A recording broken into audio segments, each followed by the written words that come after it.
Hi, I'm going to help you get a super simple resume set up that looks just like this. It'll be easy for recruiters to read, easy for robots to read, and easy for you to build. So you're going to start with a blank document here, and the first thing I like to do is update the margins. So go to the Layout tab, and then you're going to select the narrow margins from this margins drop-down. That gives you half-inch margins. That really just gives you a little more room to write your resume. Next thing you want to do is modify the normal style. So you can keep it as Calibri if you want. I like to switch it to font size 10 and the font Verdana. Verdana, the only reason I bumped that down to font size 10 is it's a little bit bigger of a font. Now, the next thing you need to do is add your contact information, right? If the employers don't have that, they won't know who to reach out to. So click this Insert tab, hit the Table drop down, and do a 2x1 table. Next, you'll want to get rid of the margins. Just click Cell Margins and bump that down to 0 for left and right. What that's going to do is make sure that the content lines up with your page margins. It'll just make the resume a little cleaner. In this left box, you're going to put your full name, and in the right box, you're going to put your contact information. So what you put here is kind of up to you, but you're going to rank a little bit better as far as getting an interview if you put phone number, email, and a physical address, like a street address. So you can see I do that here. It automatically makes my email into a link. I don't want that, so I just Command Z or Control Z. After you've got that, go ahead and highlight it, and then up here you've got alignment, and you want to align it to the bottom right. That's under the Layout tab. And then you select your name, and you can align that to the bottom left. And the problem is your name is super tiny. It's not going to stand out. So I bumped that font size up to, 28, 30, just depends on the length of your name and how it's going to fit in that table. So you don't want all these table borders in your resume, so you can just highlight the whole table, go to the Table Design tab, and then select Borders and click No Border. So now we want to put all your experience on the resume, so we're going to set up the template for that. First thing you're going to do, in all caps, you're going to type skills and then hit enter twice. Then you're going to type experience in all caps and again hit enter twice, and then education in all caps and hit enter once. Next, highlight skills and go to this line and paragraph spacing options. You go to line spacing options, and I like to put 12 points above and 12 points below, or before and after. And that just gives it a little bit of room to stand out on the resume. Another thing that'll help the skills section stand out is if we give it a bottom border. And we can bump the font size up a little bit too. I think about 18 or 20 does a pretty good job for making this stand out. Alright, and I'm not going to make you go through all that again, so a really easy tool, double click skills and then double click this format painter and just click experience and education, and boom, those are formatted. Then deselect the format painter. Now under skills, what we're going to do is enter a 3-column table, and we're just going to put a bullet list of skills.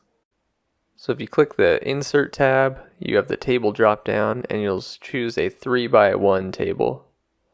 And again, we're going to go ahead and get rid of the margins on the left and right just so that everything is flush with the margins of the page. And again, that's under the Table Layout tab, and there's a Cell Margins button. You click that and you just take left and right both down to 0.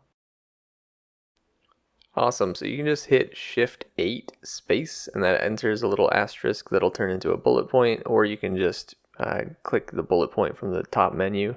And here all I'm doing is adding skills that I have from my experience that match keywords in the job description. Now I have to make sure that I actually have these skills and that I'm not just BSing it, because that's fraud, which is illegal, fun fact.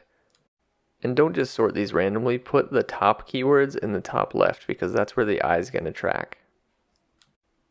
And again, to make the resume cleaner, I highlight the whole table, I go to Table Design, click Borders, and make sure that there's no borders on this.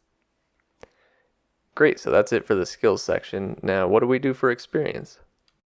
Well, you want to start with your most recent job. So you're going to put the month and year that you started at that job, and then do a space, a dash, a space, and type present if you're still currently employed at that job. Otherwise, if you're not currently employed, you can just put the end date there and follow the same format of month and year. but we're going to assume that you're currently employed at that job, so let's go ahead and put present. So what we're going to do next is make sure that the dates are aligned on the left and the experience is kind of pushed over to the right. So in the ruler up at the top, I click by the 2, and that's going to place a tab index 2 inches in. Now if that ruler's not showing for you, go ahead and just hit view, and there should be a ruler option there. So now hitting tab will place my cursor at that 2-inch tab index that we put, and I'm going to make sure my font is bold. And here what you're going to do is type your job title from that most recent job, unbold your font, and add a comma, and then type the company name and the city and state. So hitting enter will place you on the next line, and then you hit tab, which will place you at our tab stop from earlier. You can add a bulleted list, and then here's where you're going to actually start putting your experience. So the first thing you want to think of is any experience or achievements that you can quantify. That's going to help you stand out when the robots scan your resume. It's also going to help you stand out when they're looking for candidates to call for an interview. Another thing you'll want to do is try to focus on some specific accomplishments or achievements that you would feel comfortable speaking to in a job interview. These should be things that you are confident speaking about and that you're proud of. Another thing you'll want to do is start each bullet point with an action verb if you can, and make sure you're not repeating those verbs so that it's actually an interesting read for the hiring manager. Just remember, action verbs imply you get things done. Another thing you want to make sure you're doing is putting keywords in here. So these are keywords that appear in the job posting. They're keywords that are relevant to your work experience, but it's going to make it so that the scanners and the people reviewing your resume are going to rank you higher. And I'm all about making your life easier and not duplicating work. So what I do is I just hit enter a few times and highlight the job I just put in there, come back down and paste it. And then all I have to do at that point is update, the job title, update the start and end date, update the company name, update the information, but the formatting is all done for me, which is super nice. And next, we're going to just follow a similar format for education. Now, I'm assuming this is kind of a mid-career resume here, so we're not going to put a lot of detail under education. All I'm going to put on the left is graduated and then the date, which would be the month and year.